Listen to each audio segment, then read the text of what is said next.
Before it eventually became the film we now know as Jurassic World, Jurassic Park 4 had a long journey to the screen. It was trapped in development hell for 14 years, going through several wild interpretations before becoming the 2015 hit sequel. I'm Greg Elliott with Screen Rant, and here's what the original Jurassic Park 4 looked like and why it didn't happen. After Jurassic Park 3 ended up being the lowest grossing film of the franchise, it's not surprising that the follow-up wasn't immediately greenlit. But Steven Spielberg himself did say it was coming way back in 2002, and although he revealed nothing about it, he did say that the story was better than JP3 and even came close to matching Michael Crichton's original novel. In hindsight, maybe he was just a bit too hopeful and enthusiastic. Under the guidance of Spielberg and Jurassic Park 3 director Joe Johnston, screenwriter William Monahan, who went on to later write The Departed, was originally brought on to give the script a go. Heavy lies the crown.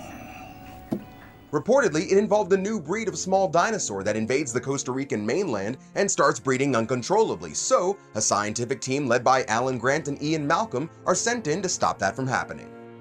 At the time, Sam Neill, Jeff Goldblum, and Richard Attenborough were all expected to come back, along with Keira Knightley in a lead role as well. Now, there isn't much word on what Monahan's final script entailed, except that it included velociraptors, no T-Rex, and some vague biological relationship between humans and dinosaurs, which will show up again later, but he left the project in 2004 for Ridley Scott's Kingdom of Heaven. They then brought in Academy Award nominee John Sayles for some big rewrites, who had worked with Spielberg in the 80s and was known for his horror work. In it, John Hammond enlists an ex-Navy SEAL named Nick Harris to retrieve the DNA samples that were stolen by Nedry in the first Jurassic Park, with the goal being to create infertile dinosaurs to destroy the surviving creatures on Isla Nublar, who have now made their way to the North American mainland. And here's where it gets weird. Harris is captured by the new Swiss owners of Isla Nublar and then persuaded into leading a team of dinosaurs that have been genetically modified with dog and human DNA. And these hybrids are even given armored suits to wear on their missions, which entail both fighting terrorists and busting drug cartels because, well, why not? Effects artist Carlos Huarte even made some dino-human hybrid concept art loosely based off the script, but it turns out that it was just some experimenting that he did for fun and was never tied to Jurassic Park 4 in any official capacity. We especially like this Raptor Man concept with an arm cannon. So why didn't this version of JP4 ever happen?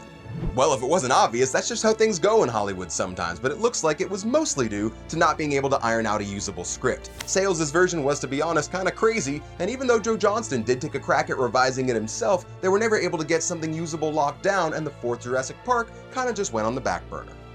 As we know, the ball eventually did get rolling again years later, and Steven Spielberg had just 3 stipulations this time. It had to have a fully realized theme park, raptors trained by a human, and a dinosaur on the loose.